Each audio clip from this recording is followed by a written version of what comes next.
Joining me now from Tel Aviv is Dr. Ophir Falk, Foreign Policy Advisor to Israeli Prime Minister Benjamin Netanyahu. Good evening to you. Thank you very much indeed for joining us. What can you tell us about what has transpired in Israel today? Good evening, Vanessa. Thanks for having me.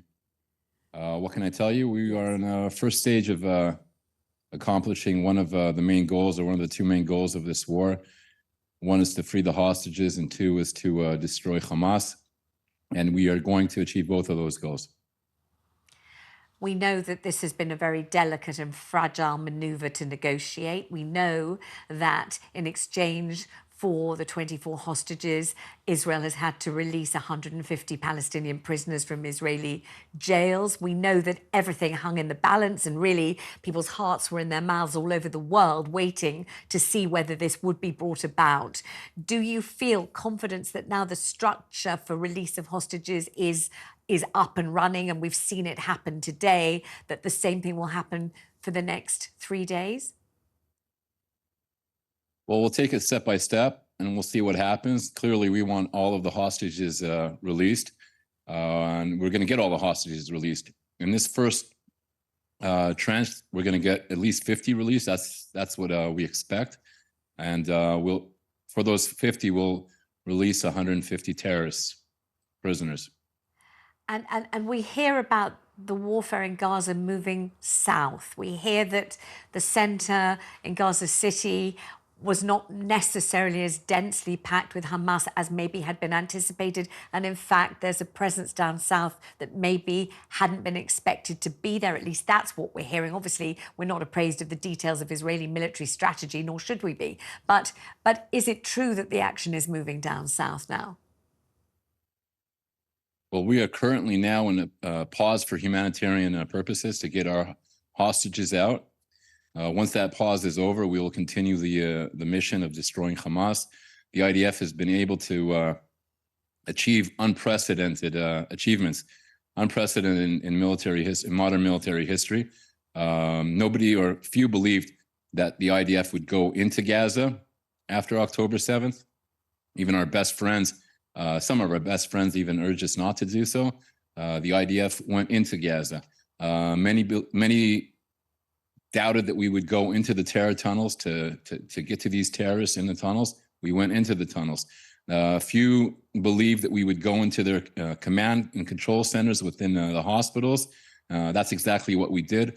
We went into the hospitals in northern Gaza, where the Hamas was stationed, with command and control centers, with ammunition, with weapons, and now the whole world sees that.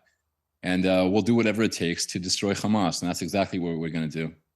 We've heard that it's been a particular kind of warfare involving the knocking on doors, the going place by place, house by house, down roads, into developments, underground. It's been a particular sort of warfare, maybe the sort of warfare that's never been used before or seen before anywhere else in the world. Right, absolutely. So the IDF is setting a gold standard in counterterrorism warfare. You can't define it any other way. What the IDF is doing today, for the past month, and what we'll do for as long as it takes to destroy Hamas, has not been seen on modern warfare. Our strategy, it always has been, Israel's strategy, we seek to minimize civilian deaths, and we target the terrorists, whereas the Hamas seeks to maximize civilian casualties, not only Israeli casualties, civilian casualties, but also Palestinian civilian casualties. They hide behind their civilians, and they don't really care about that. Actually, to the contrary, they want civilian casualties to be as high as possible. That's part of their strategy. That's not new. It's a page in their book, in their playbook. The only thing that's changed now is that we have to make sure that it won't be effective. You will know, you won't need me to tell you about the depth of anti-Israel feeling that consumes people and entire nations, and the kind of propaganda that's being brandished all over social media and in the media, the mainstream media in many countries. And one of the words that has been levelled and volleyed at Israel in terms of Israel's military strategy and conduct in Gaza, and it has been used by one particular contributor on my program, that Israel has been accused of wanting genocide in Gaza. How do you respond to that accusation? It's absurd. It's ridiculous. Israel is in complete compliance with international law. On October 7th, we were attacked by this genocidal organization that's called Hamas. They attacked our southern border. They murdered over 1,200 Israelis, men, women, children. Children were beheaded, babies were burnt alive, women were raped and murdered in front of their children. And the only proportional response to the October 7th atrocity is to destroy Hamas.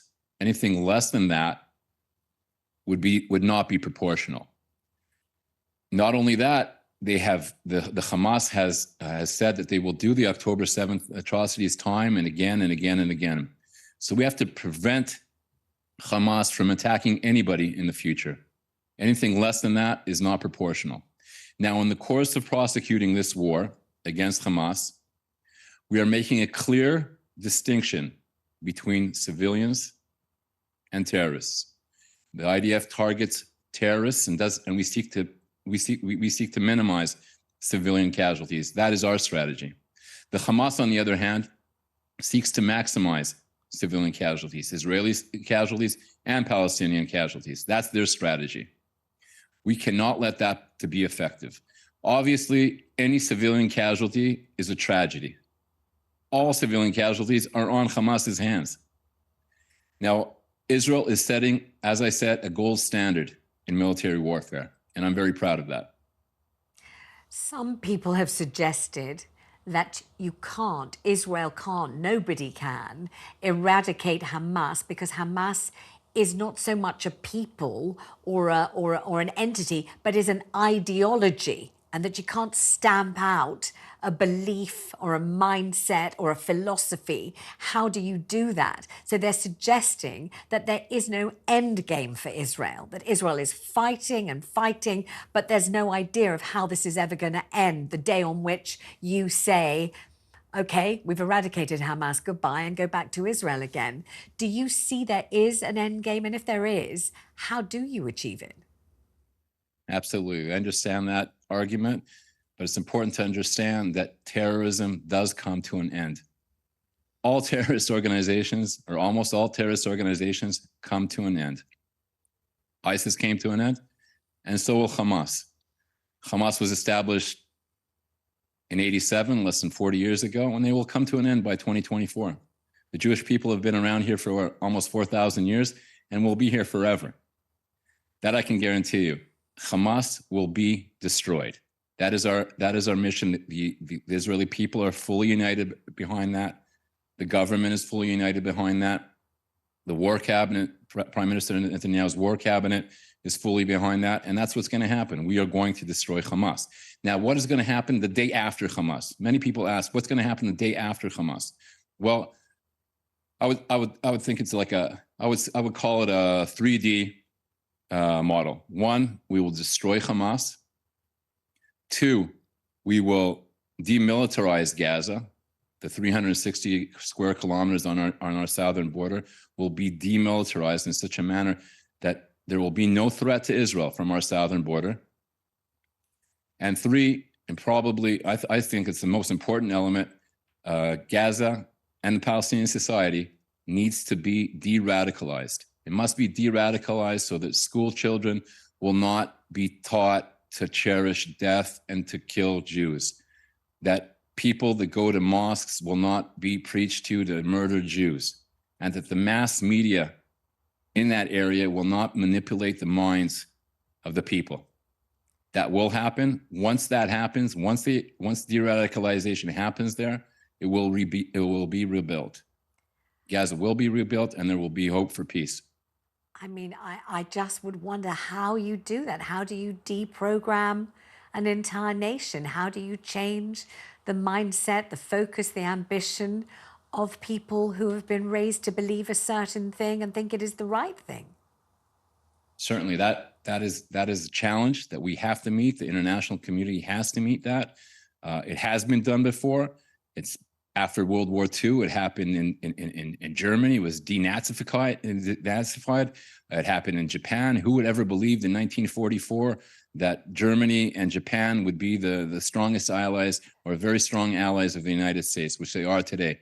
It happened. It happened faster than anybody had believed that would happen. A very similar thing is happening in the UAE and in Saudi Arabia, even, whereby people are being de-radicalized. They're moderate societies, and whoever thinks that Palestinians are not able to be moderate are selling them short. I think that there are Palestinians that do want peace. There are Palestinians that sincerely want peace. And I think that's what's going to happen eventually after we destroy Hamas, demilitarize Gaza, and de-radicalize that society. You're broadcasting with me now on British television, and I'm sure you're incredibly busy with everything that you're concerned with at home. But I don't know if you realise or if you know how anti-Semitic attacks and incidents have increased in this country, in the United Kingdom, famed for tolerance and famed for liberal attitudes and multiculturalism, where since October the 7th, anti-Semitic incidents and hatred and everything else has increased, the police say, by 1,300%. It's been absolutely extraordinary here. And what has been felt by Jews in the United Kingdom, and there are fewer than 250,000 Jews here in the United Kingdom, and there have been marches pro-Palestine, but also pro-Hamas, all kinds of chants, and the number of people marching, literally marching on one march, has been greater than the number of every single Jew in the whole of the United Kingdom. And so there's a feeling here among the Jewish community of fear and intimidation, of despair, of worry, all kinds of emotions that British Jews have been very lucky not to feel for decades. Right, I understand. Historically, whenever Israel's been attacked and whenever Israel's fought back, anti-Semitism around the world has unfortunately been on the rise.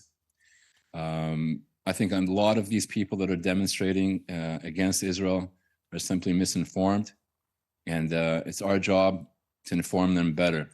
We actually are very appreciative of the support, the very strong support we have received from the United Kingdom, from the United States, from the leadership. It's been bipartisan support.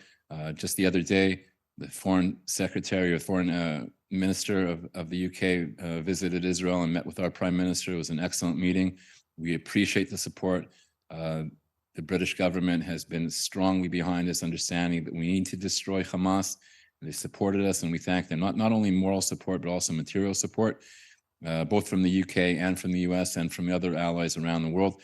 So we actually feel there has been a lot of strong support in this war of civilization against these barbaric Hamas savages, because that's the issue today. It's a battle for civilization. As the Prime Minister said, as Prime Minister Netanyahu said, we are faced with a test of moral clarity. Either you're with the civilized world or you're with these Hamas savages. Dr. Falk, thank you very much indeed for joining us on the programme. We enormously appreciate it. Thank you, Vanessa. Thank you very much.